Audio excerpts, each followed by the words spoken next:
ಬಂಧುಗಳೇ ನಮಸ್ಕಾರ. ನೀವು ನೋಡ್ತಾ ಇದ್ದೀರಾ ಕನ್ನಡ ಫೋಕಸ್ ಯೂಟ್ಯೂಬ್ ಚಾನಲ್. ಸಚಿವ ಸ್ಥಾನ ಕೈತಪ್ಪಿದ ಬೆನ್ನಲ್ಲೇ ಕಾಂಗ್ರೆಸ್ನಲ್ಲಿ ದೊಡ್ಡ ಬಂಡಾಯ ಶುರುವಾಗಿದೆ ಅಂತ ಹೇಳ್ಬೋದು. ರಾಜೀನಾಮೆ ಅಸ್ತ್ರವನ್ನು ಹಿಡಿದಂತಹ ಶಾಸಕರು ಕರ್ನಾಟಕದಲ್ಲಿ ಶುರುವಾಗ್ತಾ ಇದೆ ಒಂದು ದೊಡ್ಡ ಹೈ ಡ್ರಾಮಾ ಅಂತಾನೆ ಹೇಳ್ಬೋದು. ಕರ್ನಾಟಕ ರಾಜಕೀಯದಲ್ಲಿ ನಿನ್ನೆ ನಡೆದಂತಹ ಸಚಿವ ಸಂಪುಟದ ವಿಸ್ತರಣೆ ಈಗ ಒಂದು ದೊಡ್ಡ ತಿರುವನ್ನ ಪಡ್ಕೊಂಡಿದೆ. ಸಚಿವ ಸ್ಥಾನ ಸಿಗುತ್ತೆ ಅಂತ ತುಂಬಾ ನಿರೀಕ್ಷೆಯಲ್ಲಿ ಕಾಯ್ಕೊಂಡಿದ್ದಂತಹ ಹಲವಾರು ಶಾಸಕರಿಗೆ ಹೈಕಮಾಂಡ್ ಅಂತಕ್ಕಂಥದ್ದು ಒಂದು ದೊಡ್ಡ ಶಾಕ್ ಅನ್ನು ನೀಡಿದೆ.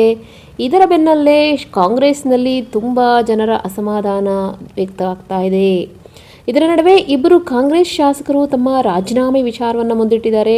ತಮಗೆ ಒಂದು ಶಾಸಕರ ಸ್ಥಾನ ಸಿಗದ ಬೆನ್ನಲ್ಲೇ ಇವರು ರಾಜಕೀಯಕ್ಕೆ ವಿದಾಯ ಹೇಳುವಂತಹ ಒಂದು ನಿರ್ಧಾರವನ್ನು ಕೈಗೊಳ್ತಾ ಇದ್ದಾರೆ ಅಂತ ಹೇಳ್ಬೋದು. ಹಾಗಾದರೆ ಅವರು ಯಾಕೆ ಆ ಥರ ಮಾಡ್ತಾ ಇದ್ದಾರೆ, ರಾಜೀನಾಮೆ ನಿರ್ಧಾರವನ್ನು ಯಾಕೆ ಕೈ ತೆಗೆದುಕೊಂಡಿದ್ದಾರೆ ಅಂತ ನಾವು ನೋಡೋದಾದರೆ, ಸಚಿವ ಸ್ಥಾನ ಸಿಗದಿದ್ದಕ್ಕೆ ಕಾಂಗ್ರೆಸ್ನೊಳಗೆ ನಿಜವಾಗಿಯೂ ಬಂಡಾಯ ಅಂತಕ್ಕಂಥದ್ದು ಶುರುವಾಗಿದೆಯಾ, ಅಥವಾ ಈ ಬೆಳವಣಿಗೆ ಸರ್ಕಾರದ ಮೇಲೆ ಯಾವ ರೀತಿ ಪರಿಣಾಮ ಬೀಳುತ್ತೆ, ಇವೆಲ್ಲವನ್ನ ನಾವು ಸಂಕ್ಷಿಪ್ತವಾಗಿ ನೋಡೋಣ. ಅದರಲ್ಲಿ ನಾವು ಮೊದಲನೇ ಹೆಸರು ಯಾರಪ್ಪ ಅಂತಂದರೆ ಯಶವಂತರಾಯಗೌಡ ಪಾಟೀಲ್ ಅವರು. ಇವರು ಇಂಡಿ ಕ್ಷೇತ್ರದ ಕಾಂಗ್ರೆಸ್ ಶಾಸಕ ಯಶವಂತರಾಯಗೌಡ ಪಾಟೀಲ್ ಅವರು ಸಚಿವ ಸ್ಥಾನ ಸಿಗದ ಹಿನ್ನೆಲೆಯಲ್ಲಿ ಅಸಮಾಧಾನವನ್ನು ವ್ಯಕ್ತ ಮಾಡ್ತಾ ಇದ್ದಾರೆ. ವರದಿಗಳ ಪ್ರಕಾರ ಅವರು ಶಾಸಕ ಸ್ಥಾನಕ್ಕೆ ರಾಜೀನಾಮೆ ಪತ್ರವನ್ನು ಈಗಾಗಲೇ ಸಲ್ಲಿಸಿದ್ದಾರೆ. ಸಚಿವ ಸಂಪುಟ ವಿಸ್ತರಣೆಯಲ್ಲಿ ತಮ್ಮನ್ನು ಪರಿಗಣಿಸದಿದ್ದಕ್ಕೆ ಅವರು ತುಂಬ ಬೇಸರವನ್ನು ವ್ಯಕ್ತಪಡಿಸಿದ್ದಾರೆ ಮತ್ತು ಅವರು ತುಂಬ ಒಂದು ನಿರೀಕ್ಷೆಯನ್ನು ಇಟ್ಕೊಂಡಿದ್ರು. ಅವರಿಗೆ ಖಂಡಿತವಾಗಿಯೂ ಶಾಸಕ ಸ್ಥಾನ ಸಿಗುತ್ತೆ ಅಂತ ಒಂದು ನಿರೀಕ್ಷೆಯನ್ನು ಇಟ್ಕೊಂಡಿದ್ದಾರೆ. ಆದರೆ ಆ ನಿರೀಕ್ಷೆಗೆ ತಕ್ಕಂತೆ ಅವರಿಗೆ ಫಲ ಸಿಗದ ಕಾರಣ ಅವರು ಕಾಂಗ್ರೆಸ್ ಪಕ್ಷಕ್ಕೆ ಒಂದು ರಾಜೀನಾಮೆಯನ್ನು ಕೊಡುವಂತಹ ಒಂದು ನಿರ್ಧಾರವನ್ನು ಕೈಗೊಂಡಿದ್ದಾರೆ ಅಂತ ನಾವು ವಿಚಾರನ ನೋಡ್ತಾ ಇದ್ದೀವಿ. ಇದು ಕಾಂಗ್ರೆಸ್ ಪಕ್ಷದೊಳಗೆ ಒಂದು ದೊಡ್ಡ ಚರ್ಚೆ ಆಗುತ್ತೆ. ಯಾಕೆಂದರೆ ಸಚಿವ ಸ್ಥಾನಕ್ಕಾಗಿ ತುಂಬ ದಿನಗಳಿಂದ ಪ್ರಯತ್ನಿಸಿದಂತಹ ಶಾಸಕರಲ್ಲಿ ಯಶವಂತರಾಯಗೌಡ ಪಾಟೀಲ್ ಅವರ ಹೆಸರು ಕೂಡ ಕೇಳಿಬರ್ತಾ ಇತ್ತು. ಆದರೆ ಅಂತಿಮವಾಗಿ ಹೊರಬಂದ ಪಟ್ಟಿಯಲ್ಲಿ ಅವರಿಗೆ ಆ ಸ್ಥಾನ ಸಿಗಲಿಲ್ಲ. ಇದರಿಂದ ಅಸಮಾಧಾನಗೊಂಡಂತಹ ಇವರು ರಾಜೀನಾಮೆಯ ಹೆಜ್ಜೆಯನ್ನು ಇಟ್ಟಿದ್ದಾರೆ ಅಂತ ವರದಿಯಾಗಿದೆ. ಇನ್ನೊಂದು ಎರಡನೇ ಹೆಸರು ಯಾವುದಪ್ಪ ಅಂತಂದರೆ ಮುಖ್ಯವಾಗಿ ಬೇಳೂರು ಗೋಪಾಲಕೃಷ್ಣ ಅವರು. ಇವರು ಸಾಗರ ಕ್ಷೇತ್ರದ ಶಾಸಕ ಆಗಿರ್ತಕ್ಕಂಥವರು.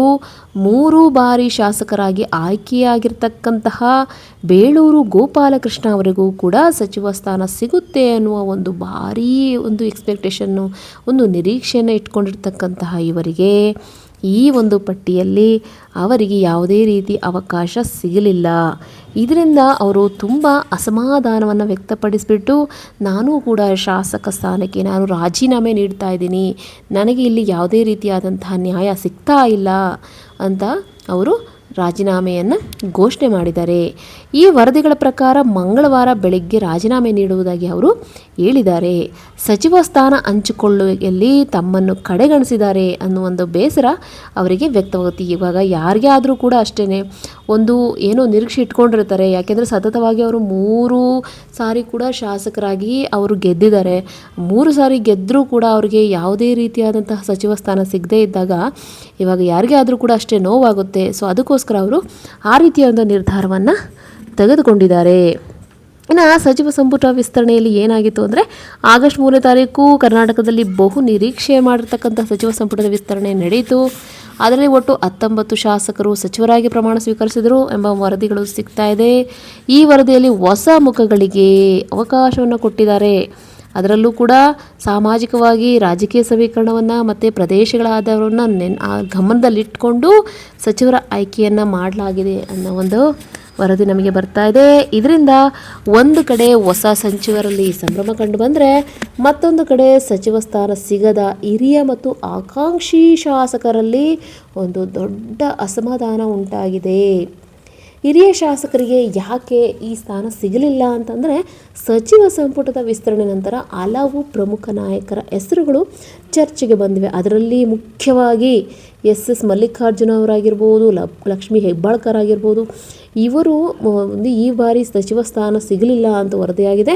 ಹೀಗಾಗಿ ಸಂಪುಟ ವಿಸ್ತರಣೆಯಲ್ಲಿ ಕಾಂಗ್ರೆಸ್ ಪಕ್ಷದೊಂದಿಗೆ ಸಂಪೂರ್ಣ ಸಂತೋಷದ ವಾತಾವರಣ ಇಲ್ಲಿ ಆಗ್ತಾ ಇಲ್ಲ. ಕೆಲವರಿಗೆ ತುಂಬ ಅಸಮಾಧಾನ ಇದೆ, ಇನ್ನು ಕೆಲವರು ತುಂಬ ಖುಷಿಯಲ್ಲಿದ್ದಾರೆ. ಈ ರೀತಿ ಒಂದು ಹೊಸಬರಿಗೆ ಅವಕಾಶ ಸಿಕ್ಕಿದ್ದಾರಲ್ವ. ಇನ್ನೊಂದು ಕಡೆ ಹಳೆ ಆಕಾಂಕ್ಷಿಗಳು ತುಂಬ ಅಸಮಾಧಾನ ಹೆಚ್ಚಾಗಿದೆ. ಅದರಲ್ಲೂ ಕೂಡ ಸಿದ್ದರಾಮಯ್ಯನವರ ಒಂದು ಅನ್ಯಾಯಗಳೇನಿದ್ದಾರೋ ಅವರಿಗೂ ಕೂಡ ಒಂದು ದೊಡ್ಡ ಅನ್ಯಾಯ ಆಗಿದೆ ಅಂತ ಕೆಲವು ಸುದ್ದಿಗಳು ಬರ್ತಾ ಇದೆ. ಈಗ ಇಬ್ಬರು ಶಾಸಕರ ರಾಜೀನಾಮೆ ನಿರ್ಧಾರದಿಂದ ಕಾಂಗ್ರೆಸ್ನಲ್ಲಿ ಬಂಡಾಯ ದೊಡ್ಡದಾಗುತ್ತಾ?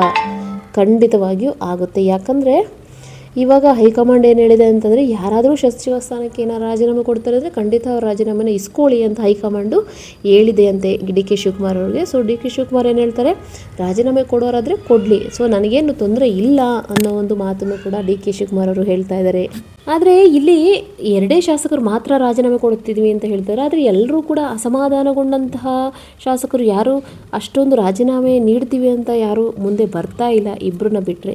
ಹೀಗಾಗಿ ಈ ಬೆಳವಣಿಗೆ ಮುಂದಿನ ದಿನಗಳಲ್ಲಿ ಯಾವ ತಿರುವು ಪಡೆಯುತ್ತೆ ಎಂದು ಒಂದು ಕುತೂಹಲ ಕಾರಣ ಆಗುತ್ತೆ. ಅದಕ್ಕೆ ಡಿ ಕೆ ಶಿವಕುಮಾರ್ ಅವರು ಈ ರಾಜೀನಾಮೆಗೆ ಸಂಬಂಧಪಟ್ಟಂತೆ ಅವರು ಮಾಧ್ಯಮದಲ್ಲಿ ಹೇಳುವಾಗಿ, ನೀವು ಯಾವುದೇ ರೀತಿಯಾದಂತಹ ಭಯ ಬೀಳೋ ಅವಶ್ಯಕತೆ ಇಲ್ಲ, ಯಾಕೆಂದರೆ ಮುಂದಿನ ದಿನಗಳಲ್ಲಿ ಈ ಒಂದು ಸಚಿವ ಸ್ಥಾನ ನಿಮಗೂ ಕೂಡ ಸಿಗುತ್ತೆ, ಆದರೆ ತಾಳ್ಮೆ ಇರಬೇಕು. ನಾನು ಕೂಡ 2.5 ವರ್ಷ ತಾಳ್ಮೆಯಿಂದ ಕಾದಿದ್ದಕ್ಕೆ ನನಗಿವತ್ತು ಮುಖ್ಯಮಂತ್ರಿ ಸೀಟ್ ಸಿಕ್ಕಿದೆ, ಅದಕ್ಕೇ ತಾಳ್ಮೆ ಇದ್ದರೆ ಎಲ್ಲದೂ ಕೂಡ ಸಿಗುತ್ತೆ ಅಂತ ಅವರು ಒಂದು ಮಾಧ್ಯಮದಲ್ಲಿ ಹೇಳ್ತಾರೆ. ಇನ್ನು ಸಚಿವ ಸಂಪುಟದ ವಿಸ್ತರಣೆಗೆ ಸಾಮಾನ್ಯವಾಗಿ ಸರ್ಕಾರವನ್ನು ಮತ್ತಷ್ಟು ಬಲಪಡಿಸುವ ಉದ್ದೇಶದಿಂದ ನಡೆಯುತ್ತೆ ಹೊರತು ಇಲ್ಲಿ ಸಚಿವ ಸ್ಥಾನ ಸಿಗದಿದ್ದಲ್ಲಿ ಅಸಮಾಧಾನ ಹೆಚ್ಚಿದರೆ ಆ ಪಕ್ಷದ ಸಂಘಟನೆಯ ಮೇಲೆ ಪರಿಣಾಮ ಬೀರುವಂತಹ ಸಾಧ್ಯತೆ ಜಾಸ್ತಿ ಇರುತ್ತೆ. ಈಗ ಕಾಂಗ್ರೆಸ್ ನಾಯಕರ ಮುಂದೆ ಏನಾಗುತ್ತೆ ಅಂದರೆ ಒಂದು ದೊಡ್ಡ ಸವಾಲು ಎದುರುತ್ತೆ. ಯಾಕೆಂದರೆ ಅಸಮಾಧಾನಗೊಂಡಂಥ ಶಾಸಕರನ್ನ ಸಮಾಧಾನ ಮಾಡಬೇಕಾಗುತ್ತೆ. ಇಲ್ಲಿ ಅವರೇನಾದರೂ ಪಕ್ಷವನ್ನು ಬಿಟ್ಟು ಹೋಗ್ತೀವಿ ಅಂತಂದರೆ ಮತ್ತೆ ಅಲ್ಲಿ ಅವರ ಸಂಖ್ಯೆ ಕಮ್ಮಿ ಆಗುತ್ತೆ. ಇದೆಲ್ಲ ದೊಡ್ಡ ಸಮಸ್ಯೆ ಅಂತಲೇ ಹೇಳ್ಬೋದು. ಈಗ ಡಿ ಕೆ ಶಿವಕುಮಾರ್ ಅವರ ಪರಿಸ್ಥಿತಿ ಕೂಡ ಅದೇ ಥರ ಇದೆ. ಈಗ ಕಾಂಗ್ರೆಸ್ ನಾಯಕತ್ವದ ಮುಂದೆ ಪ್ರಮುಖ ಸವಾಲು ಏನಪ್ಪ ಅಂತಂದರೆ, ಅಸಮಾಧಾನಗೊಂಡಂಥ ಶಾಸಕರನ್ನ ಖಂಡಿತವಾಗಿಯೂ ಕೂಡ ಮುಂದಿನ ದಿನದಲ್ಲಿ ನಿಮಗೆ ಅದು ಸಮಾಧಾನ ಪಡಿಸ್ಬಿಟ್ಟು ಅವರಿಗೆ ಒಂದು ಶಾಸಕ ಸ್ಥಾನ ಮುಂದೆ ಕೊಡಿಸ್ತೀವಿ, ಒಂದು ಮಿನಿಸ್ಟ್ರಿಗಳಿಗೆ ಕೊಡಿಸ್ತೀವಿ ಅನ್ನೋ ಒಂದು ಭರವಸೆನೂ ಕೂಡ ಕೊಡ್ತಾ ಇದ್ದಾರೆ ಅವರು. ಇವರಿಬ್ಬರ ಒಂದು ಬೇಡಿಕೆ ಏನಪ್ಪಾ ಅಂತಂದ್ರೆ ಸಚಿವ ಸ್ಥಾನವೇ ಬೇಕು ಅಂತ ಒಂದು ಬೇಡಿಕೆನ ಇಟ್ಟಿದ್ದಾರೆ. ಈ ಕರ್ನಾಟಕ ರಾಜಕೀಯದಲ್ಲಿ ಸಚಿವ ಸ್ಥಾನ ಅಂತಕ್ಕಂಥದ್ದು ಶಾಸಕರಿಗೆ ಒಂದು ಪ್ರಮುಖ ರಾಜಕೀಯ ಸ್ಥಾನಮಾನ ಆಗಿರುತ್ತೆ. ಸಚಿವ ಸ್ಥಾನ ಸಿಕ್ಕರೆ ಕರ್ನಾಟಕ ಸರ್ಕಾರದ ಆಡಳಿತದಲ್ಲಿ ನೇರ ಪಾತ್ರ ವಹಿಸುವಂತಹ ಅವಕಾಶ ಸಿಗುತ್ತೆ. ಅದ್ರ ಜೊತೆಗೆ ಕ್ಷೇತ್ರಗಳಲ್ಲೂ ಕೂಡ ರಾಜಕೀಯ ಪ್ರಭಾವ ಅಂತಕ್ಕಂಥದ್ದು ಜಾಸ್ತಿ ಆಗುತ್ತೆ. ಸಚಿವ ಸಂಪುಟ ವಿಸ್ತರಣೆಯ ಸಂದರ್ಭದಲ್ಲಿ ಪ್ರತಿಯೊಬ್ಬ ಆಕಾಂಕ್ಷಿ ಸಚಿವರಿಗೂ ಕೂಡ ತಮ್ಮ ಹೆಸರು ಪಟ್ಟಿಯಲ್ಲಿ ಇರಬೇಕು ಅನ್ನೋ ಒಂದು ಯಾರಿಗಾದ್ರೂ ಕೂಡ ನಿರೀಕ್ಷೆ ಇದ್ದೇ ಇರುತ್ತೆ. ಈ ನಿರೀಕ್ಷೆ ಈಡೇರದಿದ್ದಾಗ ಅಸಮಾಧಾನ ಅಂತಕ್ಕಂಥದ್ದು ಖಂಡಿತ ಬಂದೇ ಬರುತ್ತೆ. ಆದರೆ ಈ ಬಾರಿ ಅಸಮಾಧಾನ ರಾಜೀನಾಮೆ ಹಂತಕ್ಕೆ ತಲುಪುವುದು ಕಾಂಗ್ರೆಸ್ ರಾಜಕೀಯದಲ್ಲಿ ಒಂದು ಮುಜುಗರದ ಬೆಳವಣಿಗೆ ಅಂತ ಹೇಳ್ಬೋದು. ನೆಕ್ಸ್ಟ್ ಏನು ಮಾಡ್ತಾರೆ ಡಿ ಕೆ ಶಿವಕುಮಾರ್ ಅವರು ಅಂತ ನಾವು ನೋಡೋದಾದರೆ, ಇವರನ್ನ ಮನವೊಲಿಸ್ಬಿಟ್ಟು ಮತ್ತೆ ಇದೇ ಕಾಂಗ್ರೆಸ್ನಲ್ಲಿ ಮುಂದುವರಿಯುವಂತೆ ಮಾಡ್ತಾರಾ, ಅಥವಾ ಇವರ ಒಂದು ಬೇಡಿಕೆಗೆ ಮನವೊಲಿದು ಅವರು ಮತ್ತೆ ಸಚಿವ ಸ್ಥಾನವನ್ನು ಕೊಡ್ತಾರಾ ಅಂತಕ್ಕಂಥದ್ದನ್ನು ನಾವು ನೋಡಬೇಕಾಗುತ್ತೆ. ಕಾಂಗ್ರೆಸ್ ನಾಯಕರು ಇವರಿಬ್ಬರನ್ನು ಕೂಡ ಖಂಡಿತವಾಗಿ ಅವರು ಮಾತನಾಡ್ತಾರೆ, ಕರೆ ಮಾಡಿ ರಾಜೀನಾಮೆ ನಿರ್ಧಾರದಿಂದ ಹಿಂದೆ ಸರಿಯುವಂತೆ ಮನವೊಲಿಸುವಂತಹ ಪ್ರಯತ್ನವನ್ನು ಖಂಡಿತ ಮಾಡ್ತಾರೆ. ಒಟ್ಟಿನಲ್ಲಿ ನಾವು ನೋಡೋದಾದರೆ ಕರ್ನಾಟಕದಲ್ಲಿ ಸಚಿವ ಸಂಪುಟದ ವಿಸ್ತರಣೆ ಬೆನ್ನಲ್ಲೇ ಕಾಂಗ್ರೆಸ್ನಲ್ಲಿ ಒಂದು ದೊಡ್ಡ ಬಿರುಗಾಳಿನೇ ಎದ್ದಿದೆ ಅಂತ ಹೇಳ್ಬೋದು. ಇದರಲ್ಲಿ ಕೆಲವರಿಗೆ ಅದು ಒಂದು ಸಿಹಿಯಾಗಿದೆ, ಇನ್ನು ಕೆಲವರಿಗೆ ಇದು ಒಂದು ಕಹಿಯಾಗಿದೆ ಅಂತ ಹೇಳ್ಬೋದು. ಮತ್ತು ನಿನ್ನೆ ನಡೆದಂತಹ ಈ ಒಂದು ಸಚಿವ ಸಂಪುಟದ ವಿಸ್ತರಣೆ ಕೆಲವು ಸಚಿವರ ಪಟ್ಟಿಗೆ ಮಾತ್ರ ಸೀಮಿತವಾಗಿದೆಯಾ, ಅಥವಾ ಸಿದ್ದರಾಮಯ್ಯನವರ ಅನುಯಾಯಿಗಳಿಗೆ ಇಲ್ಲಿ ಕೆಲವು ಅನ್ಯಾಯ ಆಗ್ತಾ ಇದೆಯಾ ಅಂತಕ್ಕಂಥದ್ದು ನಾವು ನೋಡಬೇಕಾಗುತ್ತೆ.